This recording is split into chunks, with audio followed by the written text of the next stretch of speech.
Not yet. Yes, now. Yes. Action. Okay. Welcome, everybody. Welcome, Mr. Christian Hitt. Today, we proudly present the Niedersachsen and Hannover Bundesstützpunkttrainer himself. He found a couple minutes to share his screen with us. So don't lose time. Use it or lose it. And now we're going to use Mr. Chris Hitt. The stage is yours. Well, welcome. Welcome. Hello. Yeah, so I've got a presentation to go through with a couple of slides around sort of player identification, player development, some coaching process, coaching environment side of things. They're my views on how I sort of function as a coach and things that I look to try and implement. My views and you have your own and different ideas, but I think it's just a bit of a starting point so we can get some discussion around your environment, your coaching environments, and some things that I do similar. Just to do a couple of ideas. So, share the screen. Just 2 seconds. So, just give a bit of a background on myself and sort of my previous roles with other unions and other sort of rugby environments and what sort of led me to this point. First of all, I worked for the Welsh Rugby Union, so I first started working for the Welsh Rugby Union 2011.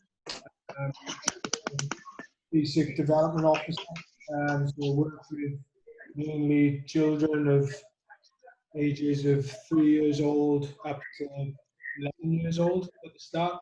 When I first got involved and then progressed through different roles in the Welsh Rugby Union as a player development officer, working with teenage children, working through into the academy structures, the age grade systems with the clubs and regions, and then pushing that through, then working within the sevens, World Sevens development program with the senior guys then as well, alongside my player development. I was with the Welsh Rugby Union for about 8-9 years, and obviously got a vast difference of coaching experience from my time there, obviously from new children coming into the sport all the way through to international players.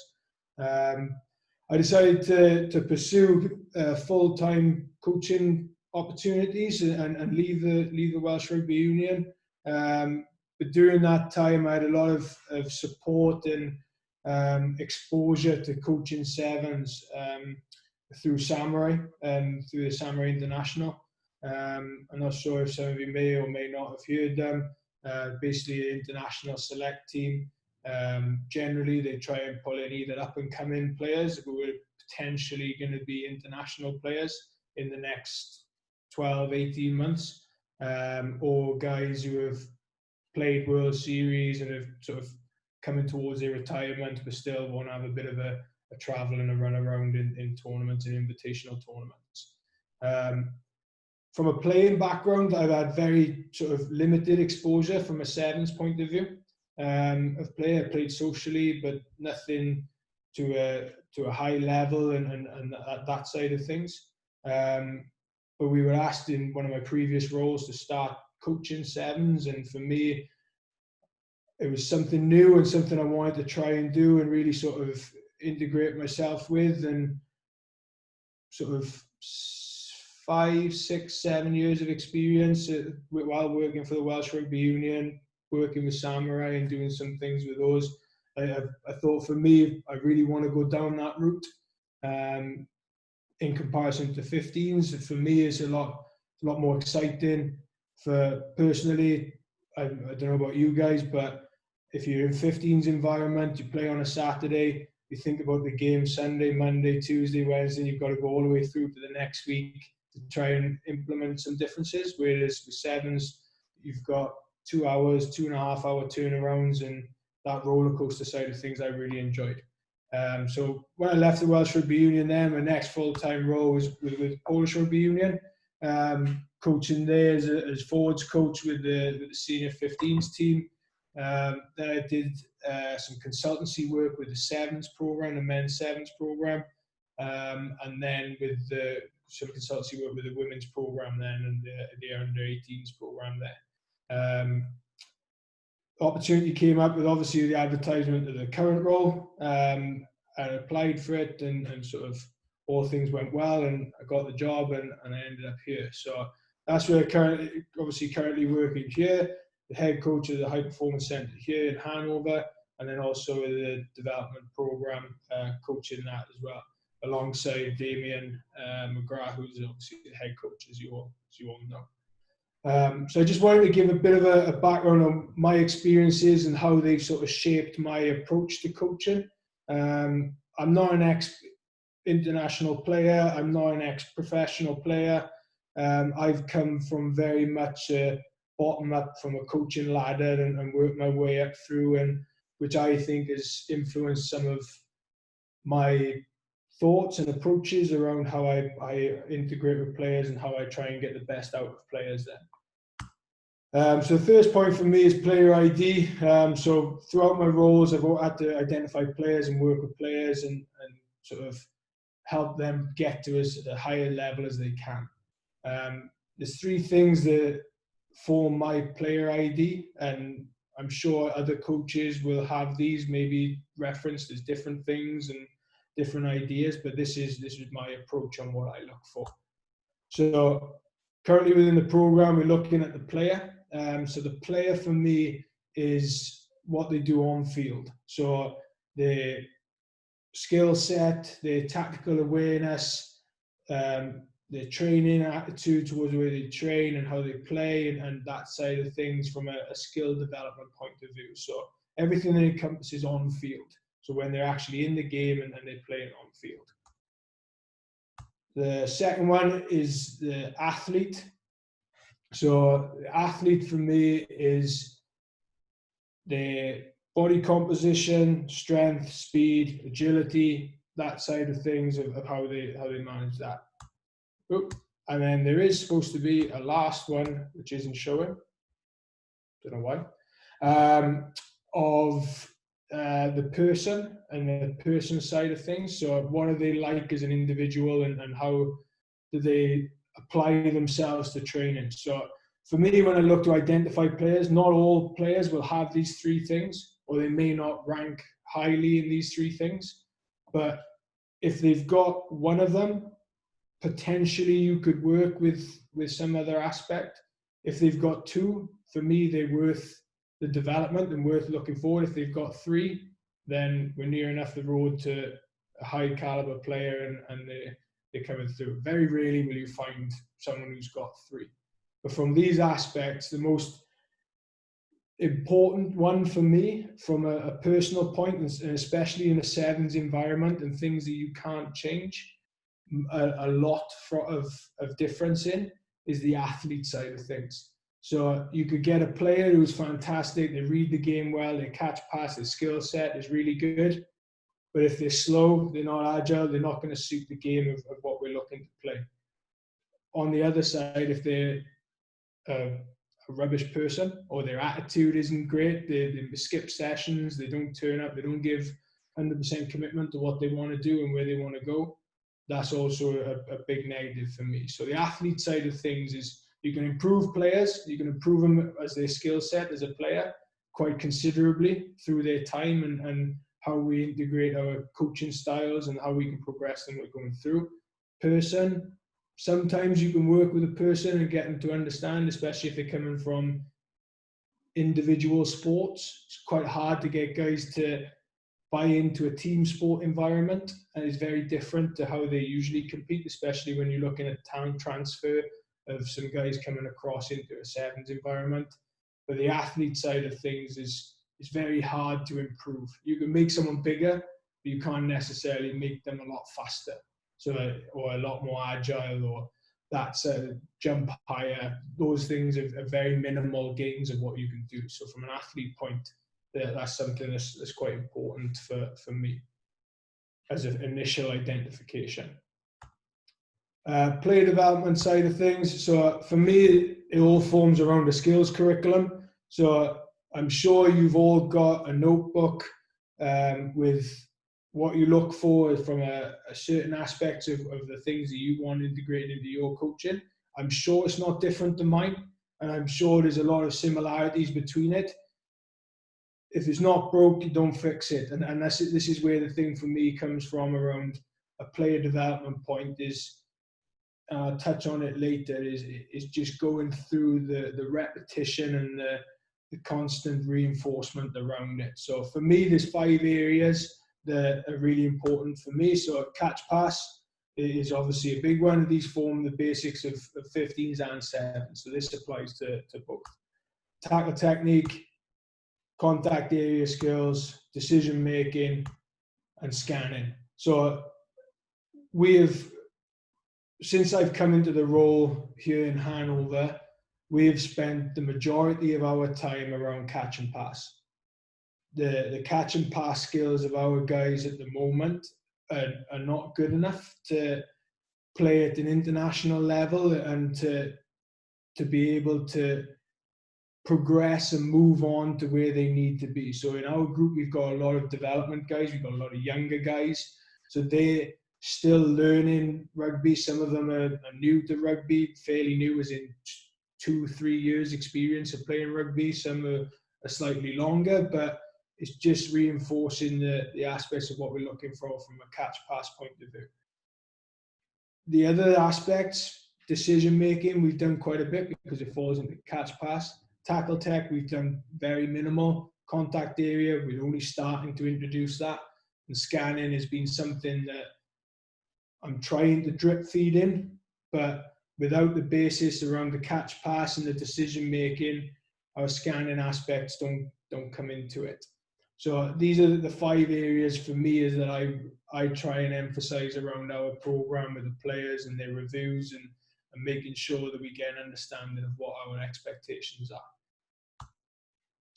So moving on into the coaching process, there's 3 things that for me is repetition, and I mentioned it earlier. Some guys moan that we do the same drills and we do the same thing time and time again, but for me it works. I've seen players progress, and that's doing the same drill as I've done with an under-12s team as I've done with a senior team. You have different levels of your expectation for what you want and what the key points are around your drill, but it's the same thing.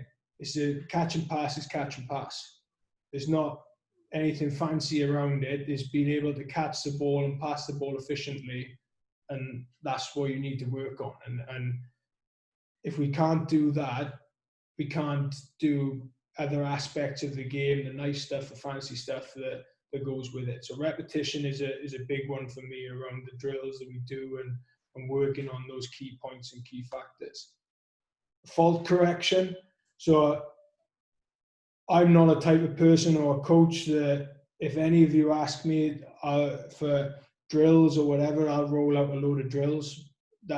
I don't think that's beneficial personally for me, as trying to help better coaches and to work and feedback with coaches is more of your key points of what you want out of your drills and how you implement those to the players and how you fault correct during the drills and how you identify those and working with players as you go through. That's a big thing for me around your points of contact time with the players and individual players, whether it's an individual fault or a team fault, and when to come in and when not to. That's a big thing for me around that fault correction for people's development.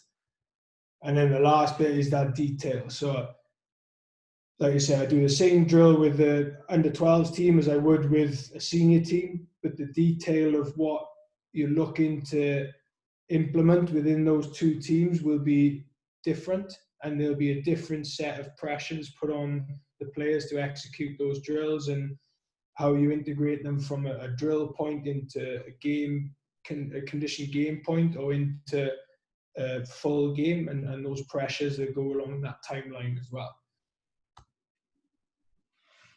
Like I said, the big thing for me is when and how. Is when and how you have these interventions and understanding your players and getting that message across. Some players can just be told and they understand. Some players need video, some people need to watch other people do it. They have to physically show them their movement patterns of what they need to do and how they can implement it. But you need to connect with your players around how you get that message across and how you have those interventions. And the biggest thing for me is no quick fix. So some players, you spend 2, 3, 4, 5 years going over the same catch, the same pass, and they'll do it for a certain part of the year, of the program, and then they'll drop off again for no reason. They just stop concentrating, they switch off, whatever it is, they just can't do it. And it's just keeping that constant repetition, the fault correcting, the detail around it of how they do. So that's what I look for when I coach and how I try and implement my coaching around with the players. The last bit is around the coaching environment. So when I first arrived within the program, Rafa, I'm sure a lot of you guys will know Rafa, has been running the program. And the program was great. We're getting international guys coming through from Hannover, playing for the national team. They're kicking on, they're moving through. But the group changed quite a lot. We had a big introduction around of younger players, inexperienced players coming into the program, and guys who were coming towards the end of their sevens career and coming out the other side of their career. So it was a real big change in environment and something that we both had to sit down and look at and address and try and sort of integrate new players coming into the program and how we sort of looked at it. So these were some of the things that we spoke about and agreed on around what we look to implement within the centre. So the first one was fundamental core skills, underpin performance. Like I said, a catch pass is your basics. If you can't catch and pass, you can't play the game. So it's something that really underpins what we do. But what we found with the more that we went through things and we're trying to look at detail is the guys' movement patterns are not great. So their fundamental movement isn't great. So their running mechanics and their ability to jump or catch the ball in the air rather than standing still is how they moved efficiently. It was something that we had to look at as well and we continue to work on. So the fundamental core skills have been something that we've really concentrated on and really hammered down on. Not so much from a playing point. We've now started to come and look at more introduction around playing and how we want to play the game. But for the first 4 or 5 months was straight catch pass decision making, continuous work on getting guys to understand the key roles of those within the game and how they affect their performance. Player management, everyone's different. Everyone's got different things going on. I'm sure all of us here can list off our different responsibilities and the different side of things that we have to deal with outside of rugby, outside of coaching. Those things affect performance. They affect the guys on and off the field. And it's something for me that I try and do straight away with new groups and integrate myself into new groups is understanding players, talk to them about things that are not to do with rugby. And I try and do that quite often. And then when we're in rugby, we talk about rugby. When we're not in rugby, we talk about other things. And you get to know your players and understand where they are and what things are going on in their lives. That doesn't mean you have to know everything and you'd have to know all the details, but it does help when you've got a bit of background around players, around whether it's stress from school and they got exams, university, work, different bits of how that affects their performance then. Players need to make decisions. So this is a big one for me. So I call this PlayStation rugby. So I'm sure we've all had a game on FIFA or whatever it is.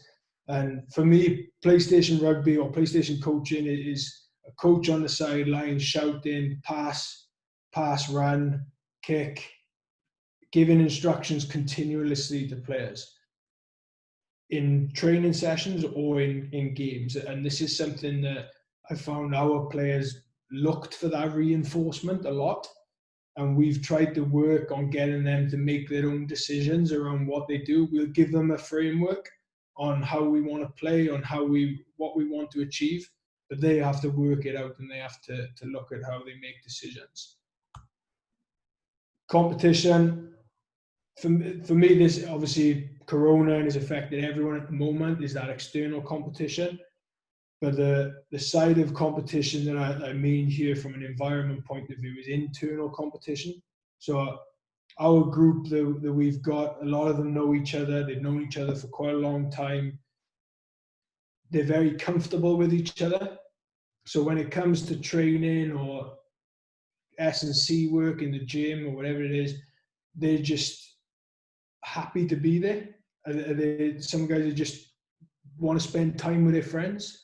And it's, for me, in this environment, is getting guys to realize and understand that you're working towards a goal, a top team. You're not in that, and you need to compete with each other, because the person that you're friends with or standing next to is your competition to get there. And that's something that we've tried to implement a lot around gym and the amount the guys are lifting or conditioning, and the running times the guys are doing, whether it's games having repercussions from games or the other team decides the forfeits from it, of physical aspects or whatever it is. That we've tried to integrate that competition into our training, and it's the question that we ask ourselves is when we do things is what competition can we do from here? How can we integrate that competition? Because if they won't compete here and they won't compete in a training environment, some guys find it very hard then to turn on that competitive edge or to push themselves in a game environment. And that's where, for me, that competition is really important. And it gets guys in a mindset that they need to earn what they want, and they need to try and work against each other and push each other to get better as well. And then one of the main things is that internal player accountability. So again, like I said, a bit around the PlayStation rugby, we can tell guys, you need to be here on time, you need to be early for sessions, you need to wear the right kit, you need to look after yourself, you need to do your recovery, you need to do X, Y, and Z from a nutrition point. But if it starts to become white noise, they start to ignore it, it starts to just become something that's said.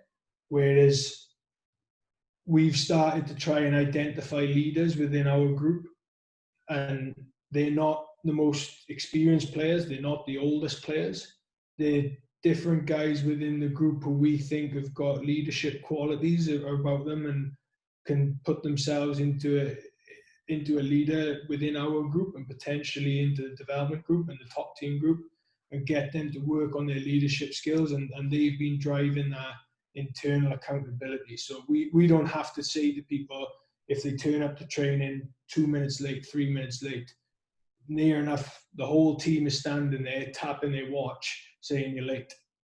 There's an accountability element on guys now of where they want to make sure that we've set in our standards and we're pushing ourselves on and off the field of sort of a respect around the program and to progress as well. And the last one is clarity. Players want clarity. They want to be told, but they also want to be, in my opinion, they want to be told, but they also want to have the freedom to do things and how they want. And that's where I've mentioned around that framework and that structure that we put in place, but they play around with that and they work within that framework, but there's a clarity around things, and there's no mixed messages. There's no ifs or buts. Everybody knows where they stand. And for me, then that takes out the confusion. It takes out the question. It takes out the doubt. Guys know what to do, and it helps organize them, especially because they are quite a young group, that they want that clarity. They want to be told things, and it's hard to try and get them then to make their own decisions, to make them, push them to do their own things. And that's where those other aspects come into it, and developing those leaders to come through and push in our own environment.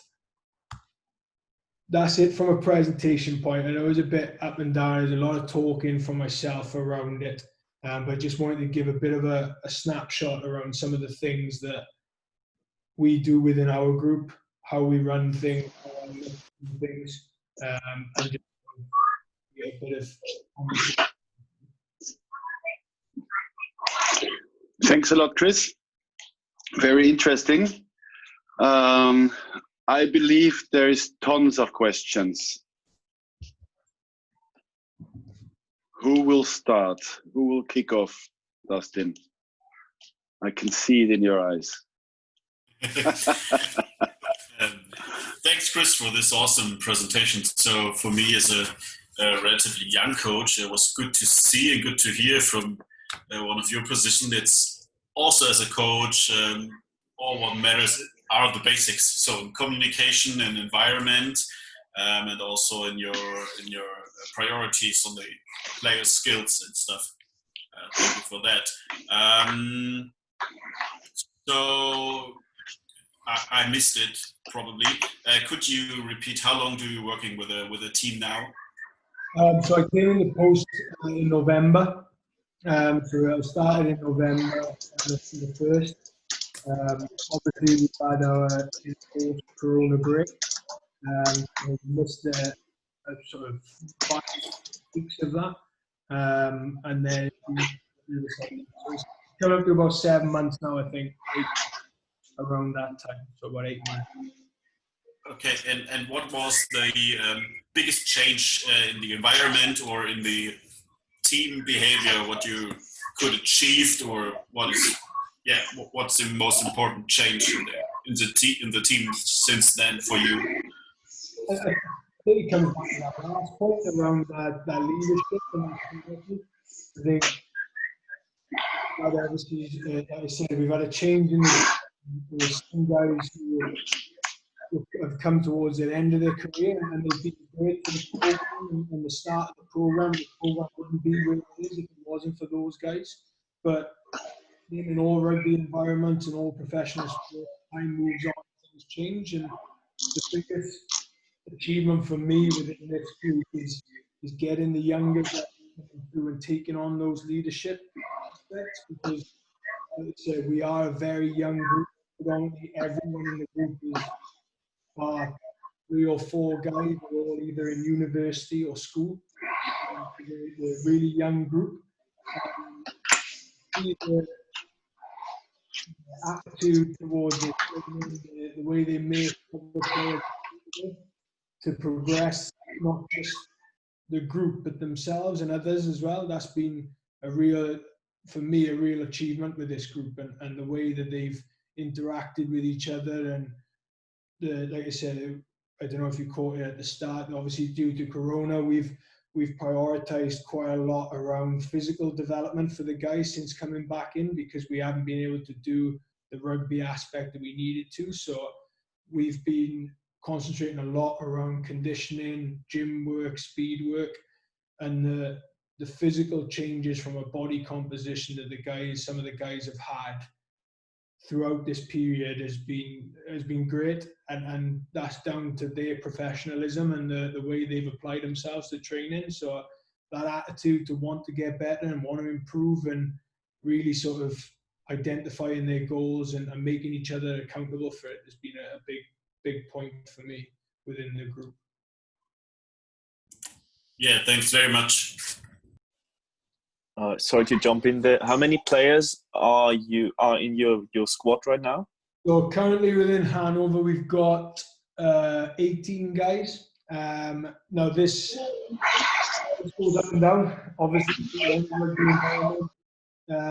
guys pick up injuries or they get niggles. The big thing for us at the moment is obviously precautions around Corona and everything else. So if some guys, all our guys every morning have got to fill in a database around from a COVID point around sort of any symptoms, or if they do have any symptoms, what are they, when do they start, and different bits. And then they also do their wellness and the workloads of how they feel after all the sessions. So that goes up and down quite drastically over this period, if I'm honest, because we have to take the precautions around some of the guys that if they do start having any sort of symptoms, we have to pull them out of the group. And if other guys do, then obviously we need to address it. Touch wood at the moment, guys have had symptoms, but no one has contracted COVID or gone down that route. But they've had to remove themselves from training. If it gets to a point where we didn't enforce this and we didn't have that in place, then the whole program would have to shut down, obviously, under COVID guidance and everything else. So we're growing the group. So when I first started, we had 16 guys on the books, or as a group.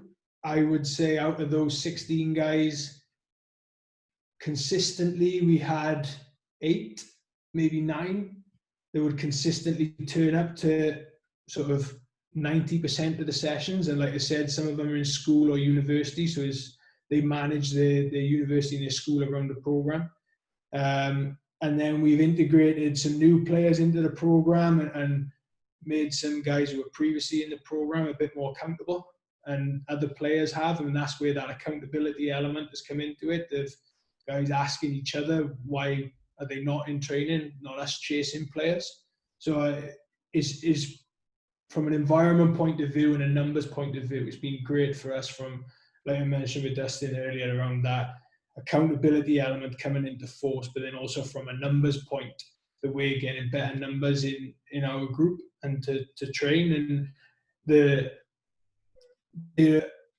a vast scale of their careers. So we've got some guys who are very sort of at the start of their rugby career potentially, and then there's some guys who are sort of top team guys who are currently in the national squad. So there's a large group of guys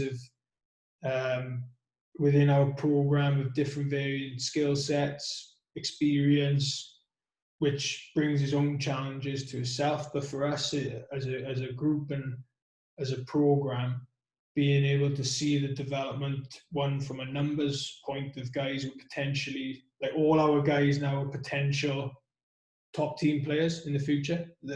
That's where we are. Whereas before we had some guys who just wanted to be part of the program, to be around their friends, and that's, I'm not talking out of turn. I've had these conversations with some of the guys, and for me, the program isn't about that. We're an Olympic program. We're looking to progress and move towards the Olympics. We need that accountability. We need guys who want to commit to the program. Otherwise, the level of the sessions drops dramatically when you've got a guy who turns up once during the week, who hasn't been at any of the training sessions, doesn't understand some of the key coaching points that we want to look for. And we spend a lot of time, we were spending a lot of time with those individuals, trying to help them. But in the same time, we were neglecting the guys who want to progress and want to kick on, who were at the other sessions. So there was a balance there and a decision that we had to make around the group. So yeah, it's grown, and it's grown for good reasons around sort of consistency of the group. But yeah, just seeing how we sort of progress over the next 6 to 12 months, when some of these youngsters will develop as they go through.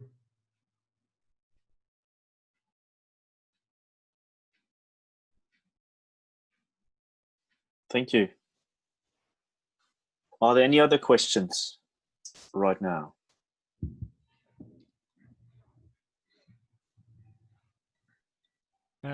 Good evening.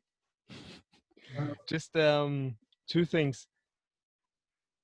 Exposure. You've got like you said 18 players. How do you make sure they get 7 exposure? How do you, or is it not your job? Maybe it's not your job, but how do you get them to play 7s? I mean, do they just play each other? So we've looked at the program, and this was a big thing for me when I came in, was the amount of game exposure that these guys have. Obviously, we all know the tournaments that the top team go to, and that's there for those guys who are already at that level. So we've looked at, from a planning point, that when I came in around the development program and starting to increase the playing opportunities through development. Obviously, due to Corona, a lot of those tournaments have been cancelled during the summer. So it's something that we just have to deal with, as every other nation has had to do. We also implemented we call it a North v South, but it's more of a development playing opportunity. So we joined the two centres, Heidelberg and Hanover. They come together, and then we play internally between ourselves, which for me is really good because, from, like I mentioned, from a competition point, there's some guys of a similar age, similar skill set, similar experience that our players don't see on a regular basis, and the same for the guys in Heidelberg. So when we do come together to play, it's really good to see where guys' development is and how they've progressed, if they have or if they haven't, and what we need to work on with them. So we're looking to do that internally.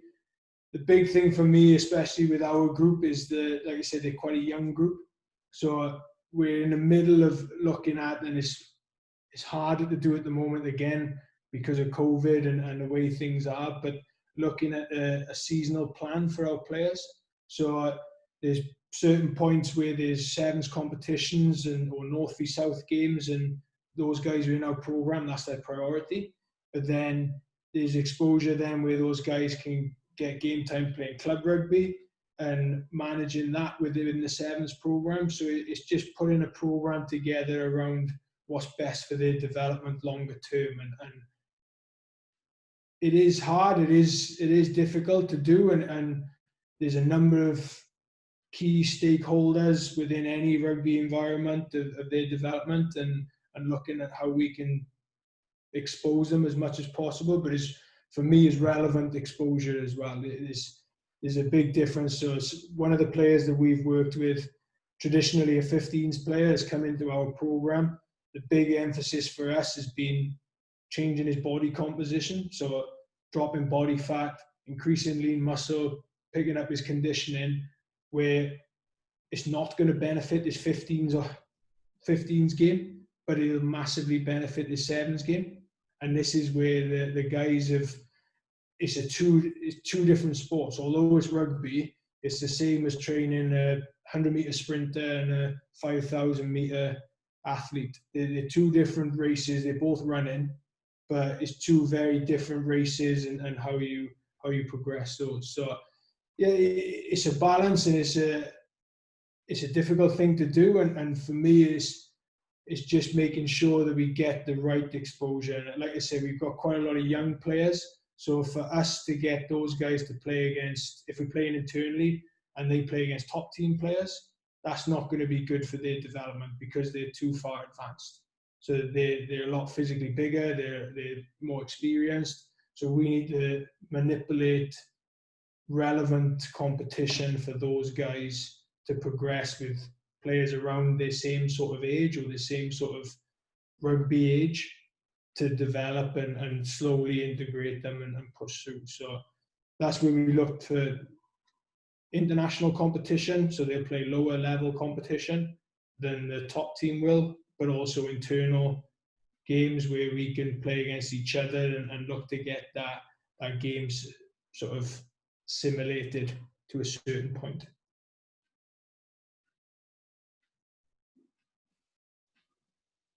All right, thank you very much. So I've prepared a question that I'm going to send into the group chat right now. And Chris, you need to end your presentation so I can show my screen. Perfect. You guys can answer via the link I haven't sent yet. Hold on. There you go. Now it is sent to everyone. You can click on that link and answer the questions. And here we go.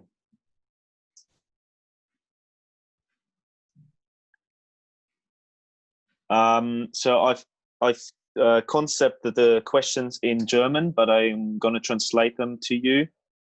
So what differences would you expect between a practice unit at the Bundesstützpunkt and a normal practice unit at your club rugby stage. So this means structure and which areas are you on which areas are you working on. Did the link work for you guys? Just give me a heads up.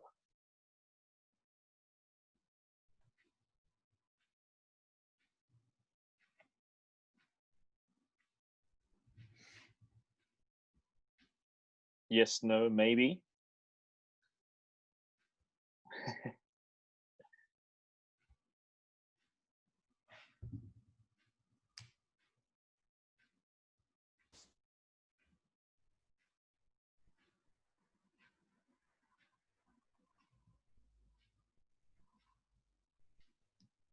All right, so I'm just going to explain the first answer and translate it to English. So strength and conditioning, Betreuung is the supervision of the coaches. Then the drones, if you have a vision of the field and use drones for practice. Nutrition and medical, what's that? Sportpsychology. So mental health. Mindset, you would say. Mental health or mindset? Explain. You know what you meant by that.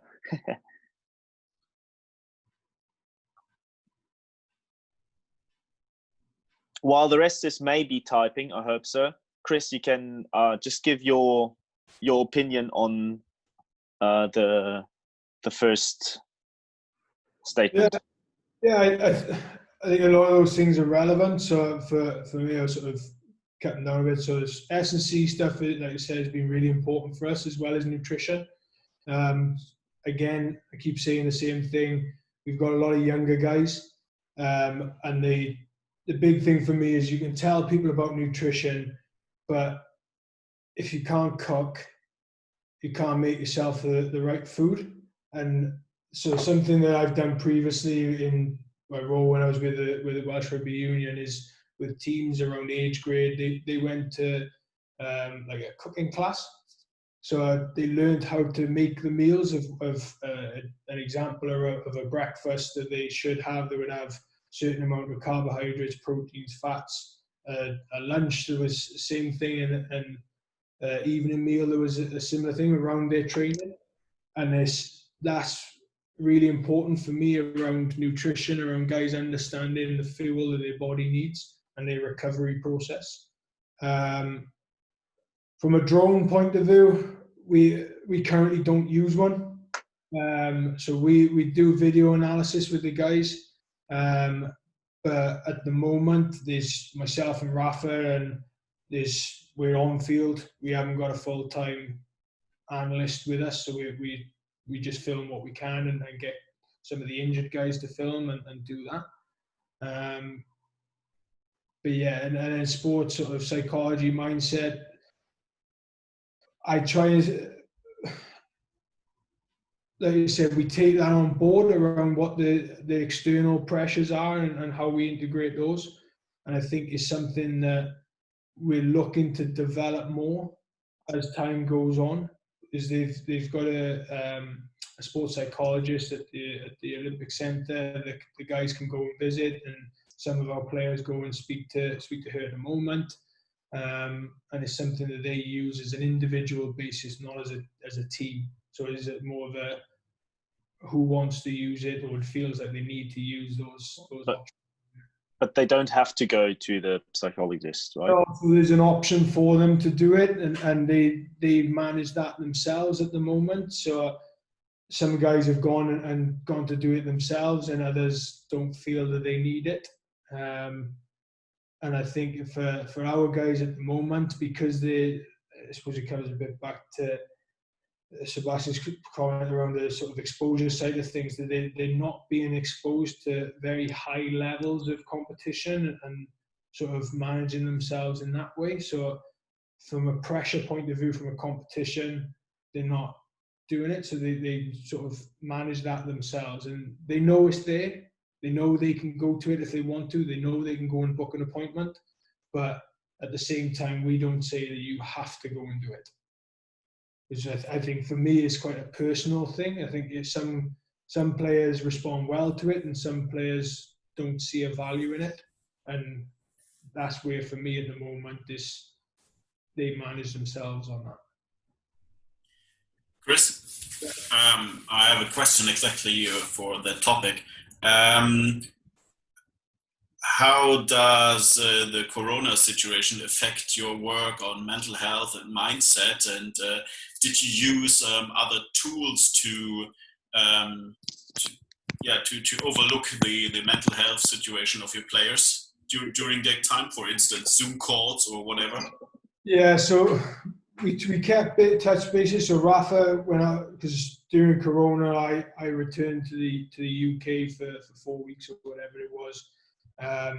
So we did keep tabs with some of the players. Rafa was contacting the guys on a weekly basis to see how they were, just a bit of a check-in, because although we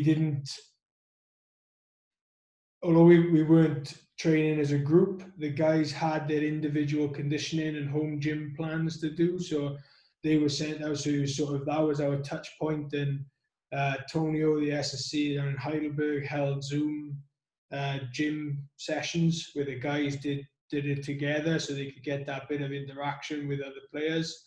And we just sort of managed it as we went through. Do I think it was right? Was it the best way to do it? I don't know. I think it sort of knocked quite a lot of people of how they were best to manage it. And some guys, like I said, are quite happy just to be on their own and have the time off of not having to come to training. And that's a reality for some guys. And other guys really missed it around that company and sort of the friendship side of things and the interaction. And they felt that their development wasn't getting to a point of where it needed to be when they were off on Corona. So yeah, I haven't really got a straight answer on it, if I'm honest. I think we just tried to manage it as best as we could as a management group and as a training group, and sort of kept touching base with guys and tried to have that conversation. For some players, they may have felt it was enough. Other players may have felt that it wasn't enough. But I'm sure within your environments as well, it's a difficult thing to manage, specifically during that period as well. So yeah, I think we tried to do the best that we could at the short notice that we had and sort of went through things. And for some, I'm sure it would have been enough. Others, I'm sure it probably wasn't enough. But it was just that management as we come through. The group seems a lot happier now coming back in, if I'm honest.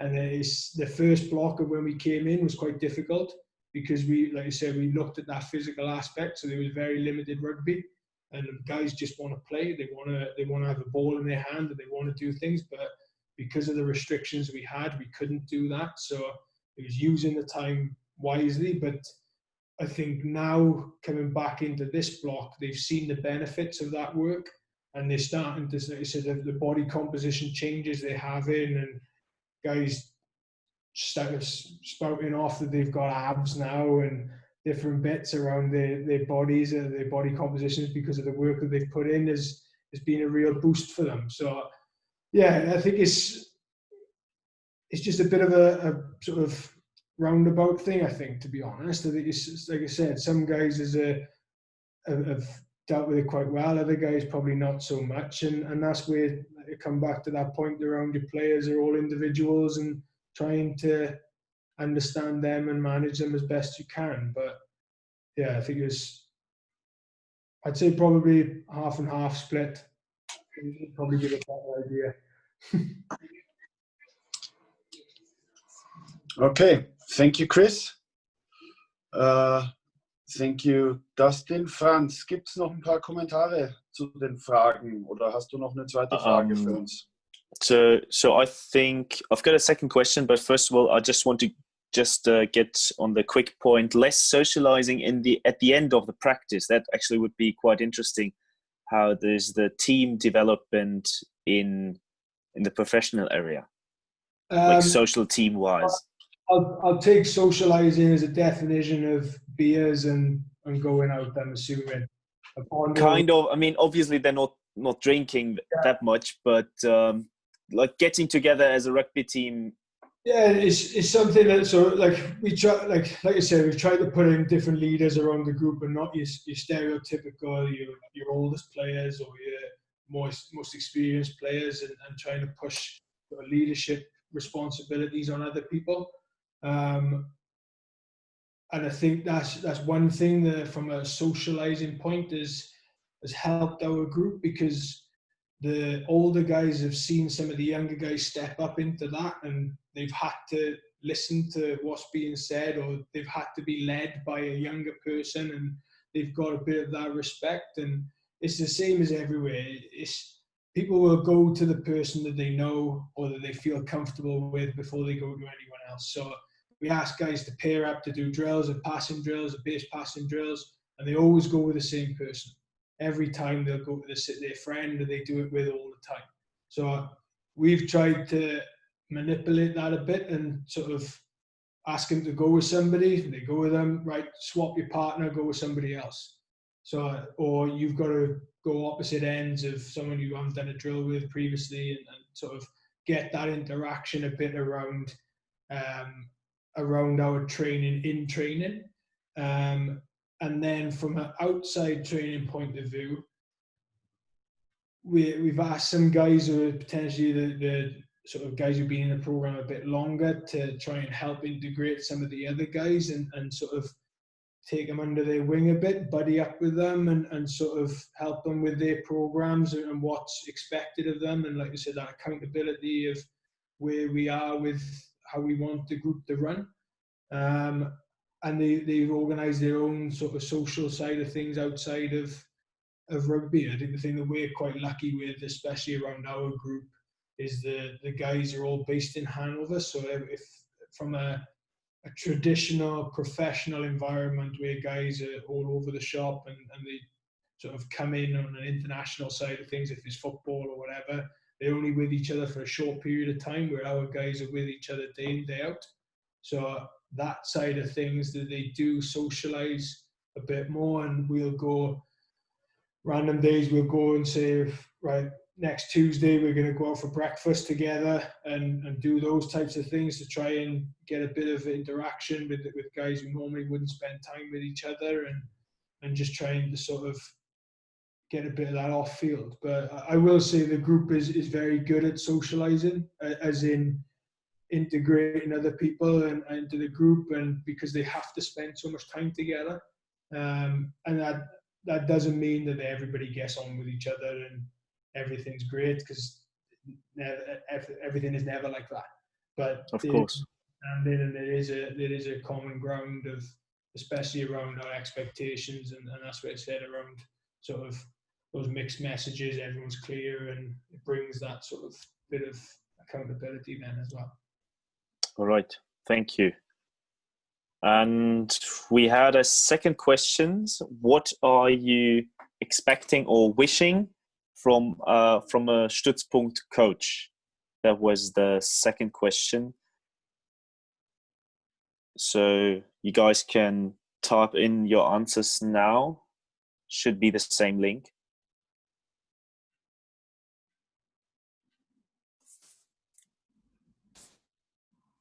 And just a little reminder, we've got a couple of minutes left, so about 5. So yeah, we don't have to stretch this tonight. Chris, in the meantime, here's a question from myself. Where and how do you spot and identify players? And so where do I mean, which region, in which community?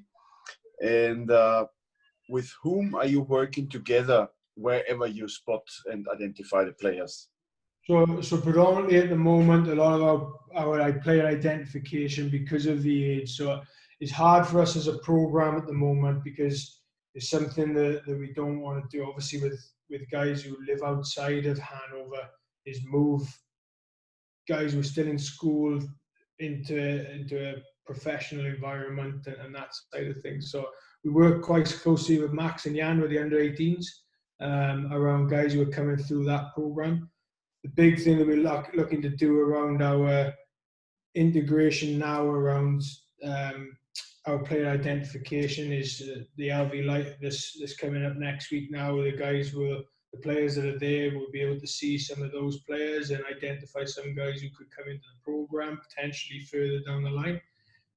North v South games are in our sort of identification process, but for me is a bit of a split ID side of things. So on the one hand, it's the here and now. So it's looking at players who could come into the squad. Now that's generally going to be guys who are 18, 19 years of age to come in over the next 4 years in this Olympic cycle. And then there's a 8-year side of things where you're looking at more of those 16s, 14s potentially coming through over that 8-year period of developing those. And it's something that we've started to have more and more discussions around of how we identify those and where we look to find those. And I think the work that the regions do around the under 40s, under 60s, under 18s programs is our key to finding those players and coming through and providing, again, relevant playing opportunities or identification opportunities over the time. And that's where the RV Light that's happening next week now will give us that catchment of, I think there's roughly between 60 to 80 players coming to that. Some of the players we'll know, some of the players we would have seen, some of them we won't. And that's where we're looking to develop those, identify those younger guys. There's also a side of it for me, which is, like I mentioned earlier, around that talent transfer point. So currently within our group, we've got 2 sprinters who are predominantly athletics background, have never played rugby before, who have come into the program over the past 5 weeks. And we're looking at their development as they come through, if they could potentially come into our program longer term and fit into the program longer term. And that's where, like I mentioned earlier, the athletic point, I think they're both running 100 meters, 11 seconds, whatever it is, around those times. They're fast guys. They're not fast enough to represent Germany from an athletics point of view, so they're trying a different sport and to come in and train with us. Now, I've been down this path before with Wales and looking at talent transfer, and some guys come through and some don't, and it's that balance between the two of, if you can get one about the 10 to come through, then it's worth the time to get them to that level. Okay, thank you for this. Gentlemen, do we have any further questions for Chris? I believe we didn't have so many questions, but the answers, I believe the answers covered maximum of our thoughts around our questions. So thank you for this, Chris. Sebastian, deine Frage wurde beantwortet, oder? Ja, gut, danke schön. Okay. Perfect. So, if there's no other questions and or answers, I'm also through with my list. Franz, I believe we did our questions and our online voting. Yeah. Good. So, this Digi-Talk will be online soon for everybody who is now on your phone and your WhatsApp, asking where they can watch you and listen what we said and what we spoke about. It will be online soon.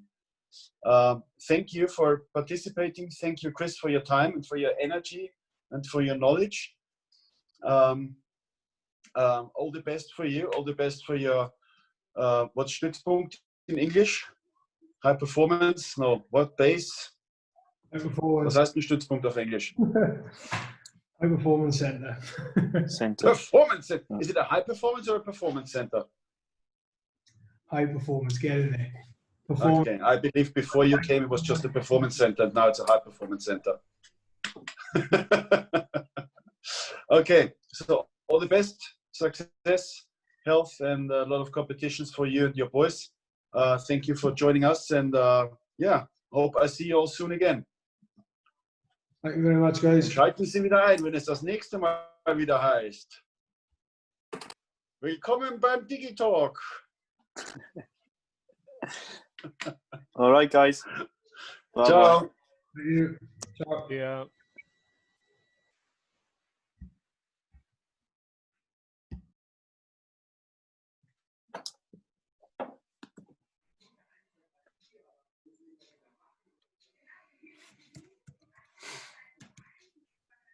Wunderbar. Sehr gut, hätten wir das auch geschafft. So. Herrlich. Interessanter Mann, also nicht schlecht. Extrem, ich mag ihn auch sehr, sehr gern. Aber Nehmen wir noch auf? Ich glaube Was? schon. Ich glaube, wir nehmen